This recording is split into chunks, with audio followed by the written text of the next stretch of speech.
성공하는 사람들이 쓰는 말의 절반 이상이 칭찬이라고 합니다. 그리고 행복한 사람들이 쓰는 말의 절반 이상은 감사라고 합니다. 여러분 성공하고 싶으시면 지금보다 더 많이 칭찬하시고요. 행복하고 싶으시면 지금보다 더 많이 감사하며 사시기를 바랍니다.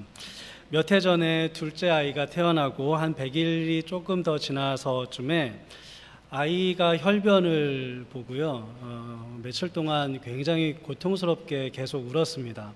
패밀리 닥터를 찾아가 봐도 원인을 잘 모르고 이머전시에 가서 봐도 원인을 잘 모르고 그냥 나중에 다시 오라 이런 말만 계속 듣고 답답해하던 차에 우리 김윤성 목사님 동생이 한국에서 소아과 의사거든요. 그래서 그 변을 사진으로 찍어서 이제 보내니까 그거 지금 그렇게 가만히 있으면 안 된다고 빨리 큰 병원 가야 된다고. 그래서 그 이야기를 듣자마자 샌프란시스코에 있는 칠드런스 하스피털로 달려갔습니다. 그리고 이제 거기서 이 병의 원인을 알게 되고 수술까지는 하진 않았지만 수술에 준하는 그런 치료를 받고 아이가 날 수 있었습니다. 그게 언제냐면 추수감사절 바로 전날이었습니다. 아이와 엄마는 병원에 있고요. 저는 추수감사절 예배를 어떻게 드렸는지도 모르게 그냥 부랴부랴 드리고 다시 병원으로 달려갔습니다. 병의 원인이 뭐였냐면 병명은 제가 기억이 안 나고요. 어려운 말이라. 병의 원인은 사람 몸에 소장이 있고 대장이 있잖아요. 근데 이 소장이, 대장은 크고 소장은 작겠죠. 이 작은 소장이 대장 안으로 돌돌 말려서 들어가는 거래요. 그게 원인이라고 합니다. 저는 그때 그전에는 한 번도 그런 생각 해본 적이 없는데 그때 알았습니다. 몸 안에 소장과 대장이 자기 자리에 가만히 있는 게 정말 감사한 일이구나. 여러분 그런 게 감사한 일인 줄 아세요? 눈이 눈의 자리에 붙어 있고요. 심장이 심장의 자리에 잘 붙어 있고 내 몸의 모든 장기들이 그 자리에 잘 붙어 있는 것이 그게 당연한 일이 아니라 그것은 정말로 감사한 일입니다. 찾아보면 우리 주변에 우리 일상에 감사할 일들이 너무너무 많은데 우리는 그것들을 잃어버린 다음에야 그것이 정말 큰 축복이구나, 큰 은혜였구나 라는 것을 알게 될 때가 참 많죠. 제가 요즘에 밤마다 이제 운동을 하기 시작을 했습니다. 얼마 안 돼요. 한 2주 됐는데 뭐 거창한 운동하는 게 아니라요. 밤에 1시간 정도 동네 한 바퀴 열심히 걷는 거 그거 하고 있습니다. 걸으면서 요즘에 무슨 생각을 하냐면요. 이 생각 제일 많이 해요. 내가 불과 한 2년 전까지만 해도 걷는 걸 운동이라고 생각해 본 적이 없는데 열심히 한 30-40분 뛰고 땀을 쫙 흘려야 그걸 운동이라고 생각했지 이렇게 걷는 걸 운동이라고 내가 생각해 본 적이 없는데 이렇게 생각이 드니까 아무 생각 없이 아무 걱정 없이 뛴다는 것이 얼마나 큰 감사인가라는 것을 새삼 알게 되었습니다. 요즘에는 뛰려고 하면 여러 가지 생각이 많아져요. 허리 생각도 들고요. 관절 생각도 들고요. 막 이런 생각들이 많아진단 말이에요. 그러니까 그런 생각하지 않고 내가 뛸 수 있다. 이것은 정말 큰 하나님의 은혜입니다.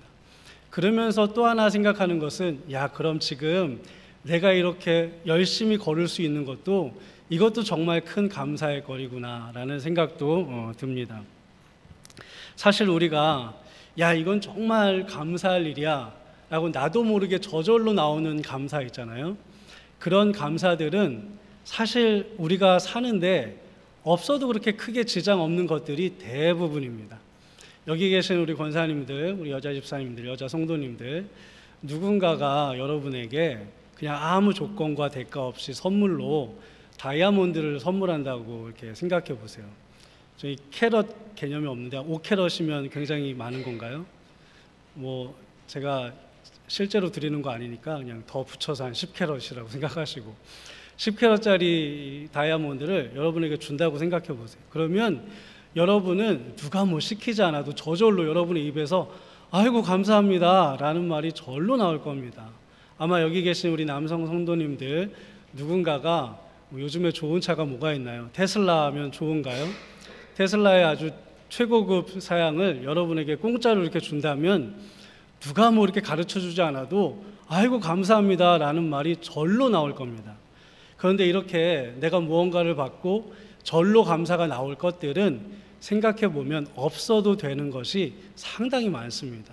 사실은 우리가 감사하지 못하고 그냥 스쳐 지나가는 것들 중에는 없으면 큰일 나는 것들이 오히려 더 많이 있습니다.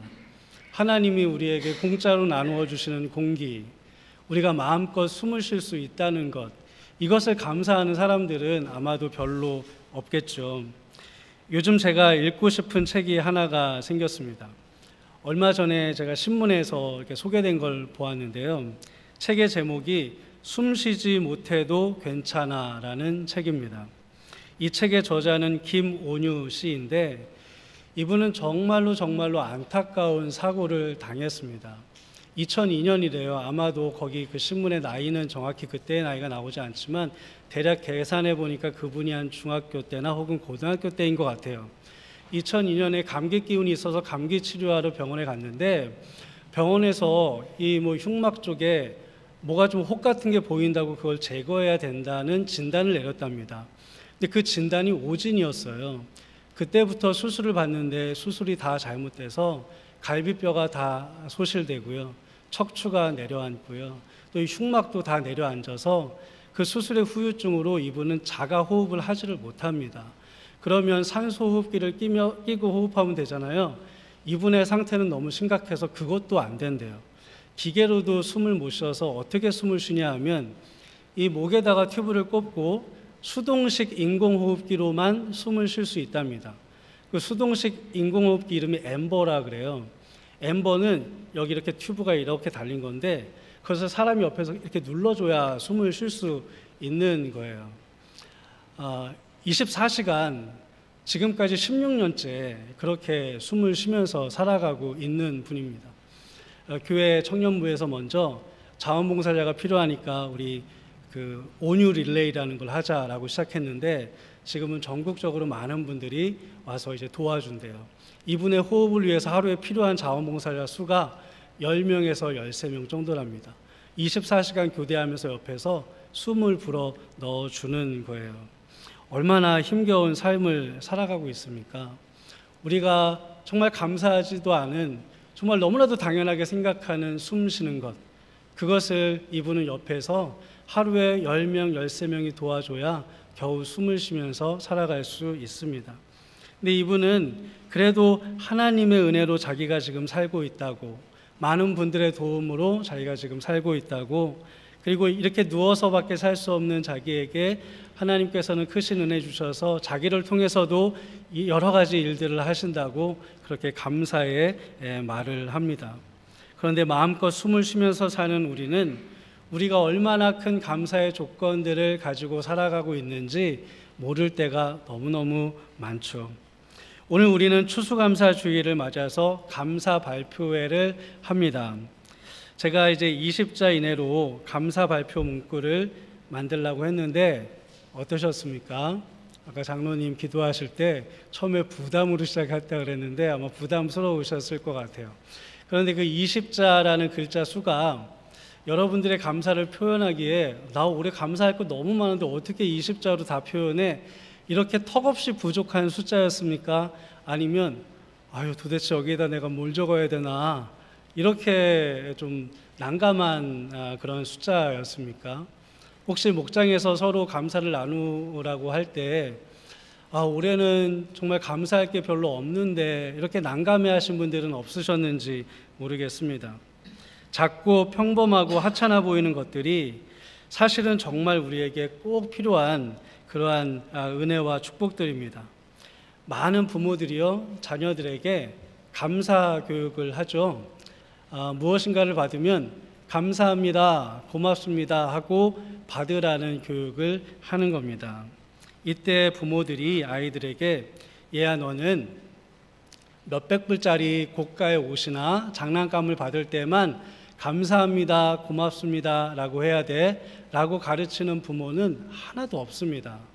대부분의 부모는요 그 하나로 따지면 50센트도 안 되는 야쿠르트 하나를 주면서도 감사합니다 하고 받아야지 라고 교육을 하는 거예요.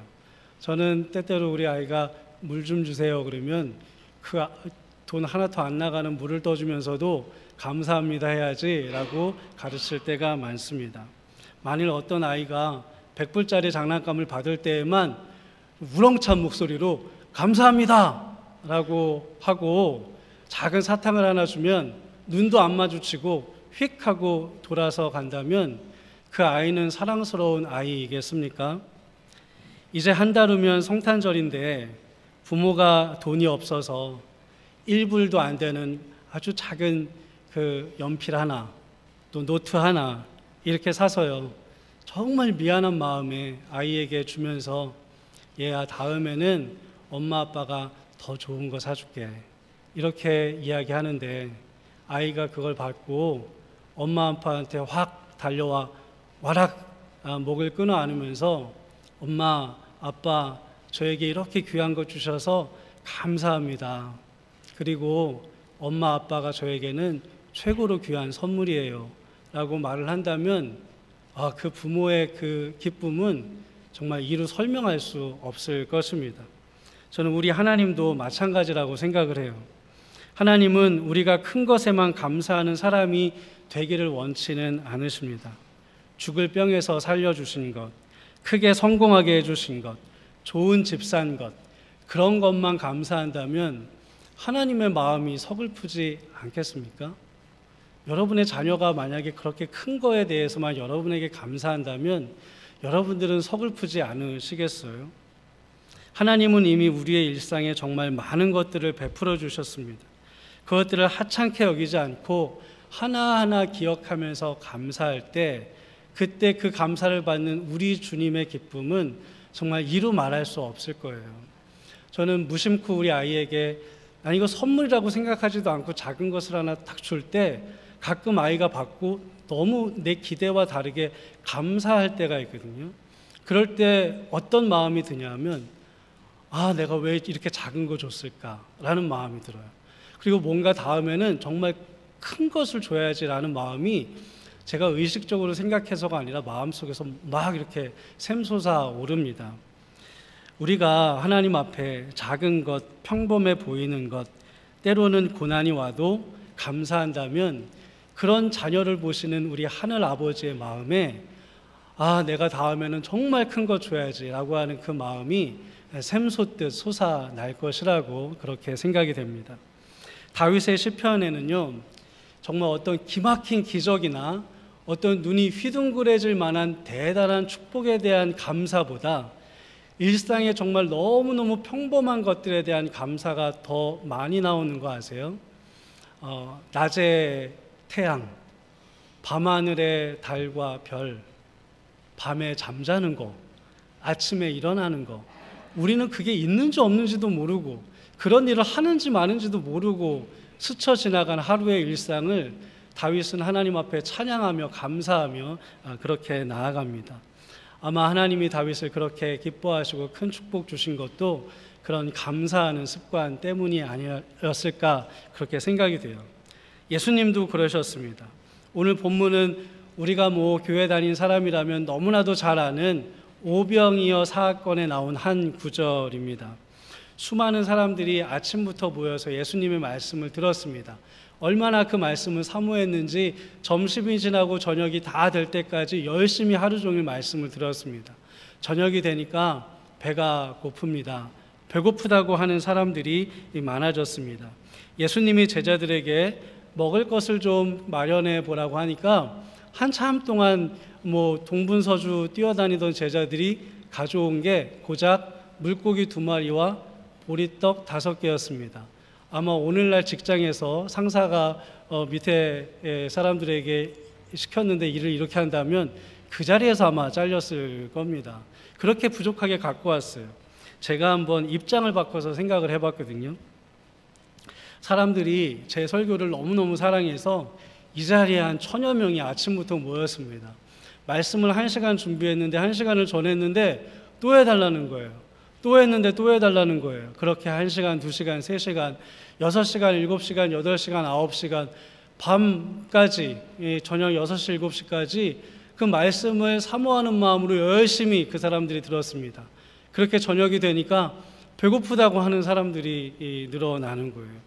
그래서 먹여야겠는데 하필 그날은 땡스기빙 데이라 모든 가게가 문을 다 닫았습니다. 그럼 교회에 뭔가 좀 먹을 게 있나 봤더니 쌀통에 쌀이 하나도 없습니다. 냉장고를 열어봤더니 고작 있는 것은 베이글 5개, 그리고 지난주에 먹다 남은 조기 2마리, 이렇게 남았다고 제가 생각을 한번 해봤습니다. 그렇다면 내 기분은 어땠을까? 여러 가지 단어들이 떠오르더라고요. 걱정과 근심. 이거 어떡하나 도대체, 이거 어떻게 먹이나, 이런 게 떠올랐을 것이고요. 또 하나는 절망, 야 이제 망했다, 받은 은혜 다 까먹겠구나, 이런 생각이 떠올랐고요. 원망, 도대체 왜 쌀독에 쌀은 안 채워놓는 거야, 왜 냉장고는 왜 텅 비게 이렇게 놔둔 거야. 그리고 푸념, 아이고 될 대로 되라 이제는, 이런 생각들이 떠올랐습니다. 그거 외에 다른 거 떠오를 게 없었습니다.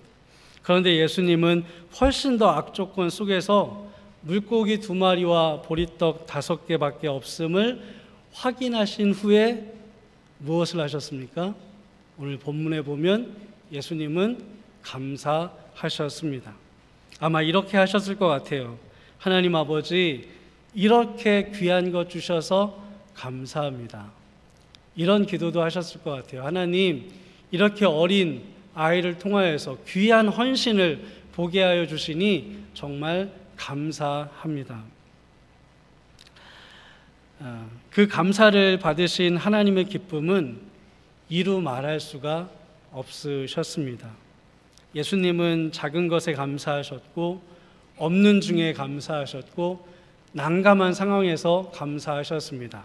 그래서 하늘의 아버지는 기꺼이 기쁜 마음으로 엄청난 축복과 은혜를 그 자리에서 부어주셨습니다. 우리 사랑하는 여러분, 작은 것에 먼저 감사하십시오. 그러면 그 감사로 인하여 내 기대를 뛰어넘는 큰 복과 은혜가 여러분의 삶과 가정과 모든 것 위에 넘칠 줄을 정말 믿습니다. 주님의 이름으로 그러한 축복이 여러분에게 임하시기를 간절히 축원드립니다. 기도하겠습니다.